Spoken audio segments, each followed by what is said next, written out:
You're watching South Asia Newsline and here the top stories we are tracking for you on Wednesday, the 29th of May. PM Modi accuses Bengal CM Mamata Banerjee of giving space to infiltrators. Nawaz Sharif admits Pakistan violated peace agreement with India in 1999. And Russia is building relations with Afghanistan, says Putin on recognizing Taliban.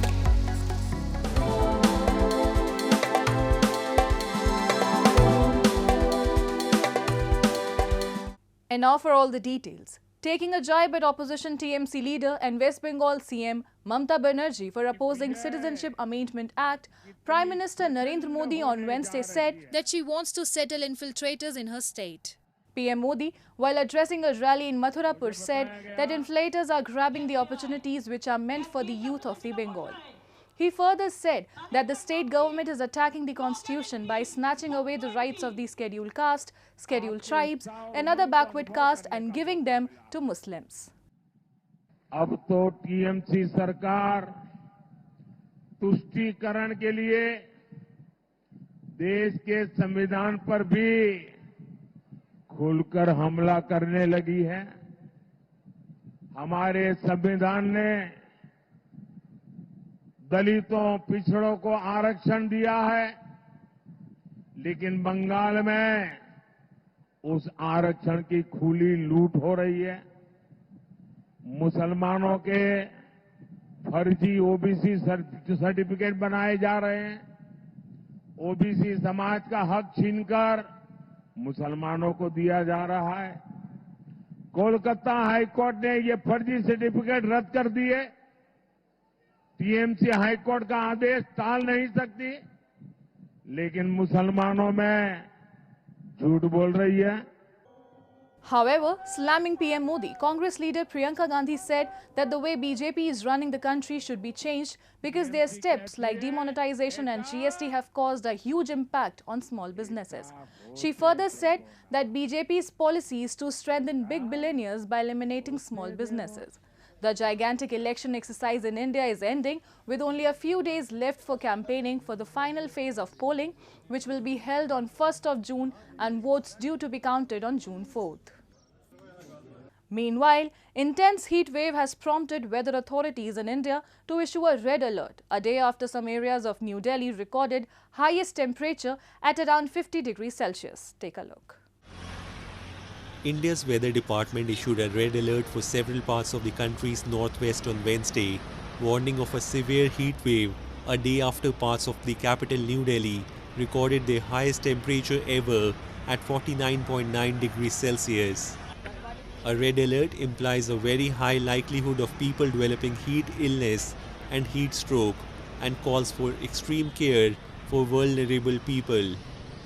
Delhi आके ऐसा लग रहा है कि कैसे रहते होंगे लोग यहाँ पे। 48-39 डिग्री का टेम्परेचर, जो कि भोपाल में हाईएस्ट हम 43 भी नहीं झेल पा रहे थे, बट यहाँ पे 49 डिग्री, 48 डिग्री, मतलब मुझे लोगों की बड़ी चिंता हो रही है। लोग बड़े सहज रूप से तो नहीं रह पा रहे होंगे, और जिसका मुझे लगता है बहुत बड़ा कारण है यहाँ पे जो एक तो कॉन्क्रीटीकरण हो गया है और दूसरा इंडस्ट्रीज़। अभी भी कार्बन इमिशन, मुझे लगता है जिस तरीके की गाड़ियाँ चल रही हैं यहाँ पे, कार्बन इमिशन बहुत ज़्यादा है यहाँ पे, जिसकी वजह से गर्मी दिल्ली में दिनों दिन बढ़ती जा रही है हर साल।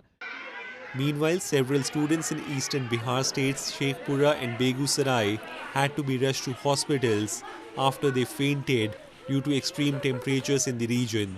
They were given initial first aid and were in stable condition, doctors said. अभी जो गर्मी का प्रकोप है, जिसका टेम्परेचर अभी बहुत हाई लेवल में जा रहा है, इसके चलते बच्चे लोग को परेशानी हो रही है। ये इलेक्ट्रोलाइट इम्बैलेंस हो रहा है, उसके चलते ये लोग बच्चे को बेहोशी का, चक्कर आना, उल्टी होना, ये सब लक्षण दिखाई दे रहा है। Billions of people across Asia, including India's neighbor Pakistan, have also been experiencing a hotter summer this year, a trend scientists say has been worsened by human-driven climate change. Local residents in Jacobabad city were seen seeking respite under water pumps and in front of portable cooling units amid 47 to 48 degrees Celsius. The weather authorities have forecast the heat spell will continue till the first week of June. Pakistan's former Prime Minister and PMLN Supremo Nawaz Sharif on Tuesday admitted that Islamabad violated the Lahore Agreement signed between India and Pakistan in 1999. Addressing a meeting of the PMLN General Council where he assumed the presidency 6 years post his disqualification by the Supreme Court, Sharif said that violation was Pakistan's fault, a veiled reference to Pakistan's forced invasion in Kargil region led by then Army Chief General Pervez Musharraf. On May 28, 1998, Pakistan carried out 5 nuclear tests. After that, Vajpayee Sahab came here and made an agreement with us. But we violated that agreement. It was our fault, he said. The two neighbors, which have fought multiple wars, had signed the Lahore Agreement on 21st of February 1999 when India's then Prime Minister Atal Bihari Vajpayee went to Lahore with the goal of fostering peace and stability. However, shortly after the agreement, under the command of General Musharraf, Pakistani forces infiltrated into Kargil. A full-scale war erupted after Indian forces discovered the infiltration, which resulted in India's victory and ouster of Nawaz Sharif from office. Russian President Vladimir Putin on Tuesday emphasized on building ties with Taliban regime in Afghanistan and said that everybody knows about the problems people face in the country and only solution to that is to recognize the regime. Since Kabul fell to Taliban last year, the regime has been imposing severe restrictions on women and no country has formally recognized them. Putin further said that Moscow should take Afghanistan's opinion into account due to their control over Afghanistan. Putin's remarks came a day after the proposal to remove the Taliban from the list of banned organizations in Russia was discussed with the president of Iran. В Афганистане есть проблемы, они безусловны, они всем хорошо известны. Вопрос, как выстраивать отношения с действующей властью, это другой вопрос. Но выстраивать как-то надо. Это же люди, которые контролируют страну, контролируют территорию страны. Они являются властью сегодня в Афганистане. Но надо исходить из реалий и соответствующим образом выстраивать отношения. And Nepal presented a $14 billion budget on Tuesday for the next financial year beginning in mid-July after the main opposition party ended protest following government's assurance to probe corruption charges against the Home Minister. Finance Minister Barsha Manpun said internal revenue and foreign grants would contribute $9.8 billion to the expenditure and the deficit would be met largely through internal loans and foreign borrowings.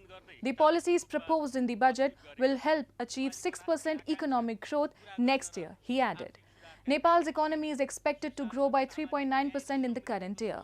However, former Finance Minister Prakash Charan Mehet of the opposition Nepali Congress Party said that the rise in internal borrowings would make funds scarce for the private sector and job creation.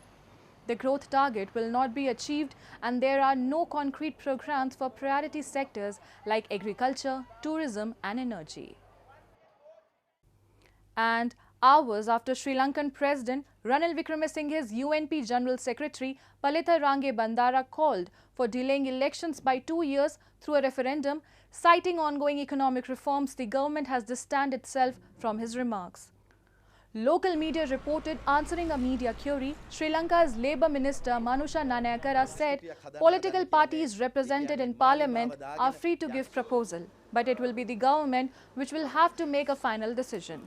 He said while Wickremesinghe is politically associated with the UNP, the president remains an independent person and they reiterated the comments from the Bandara did not represent the government's stand. Notably, the presidential election is due by October 2024. However, incumbent President Wickremesinghe has yet to declare his candidature for the polls.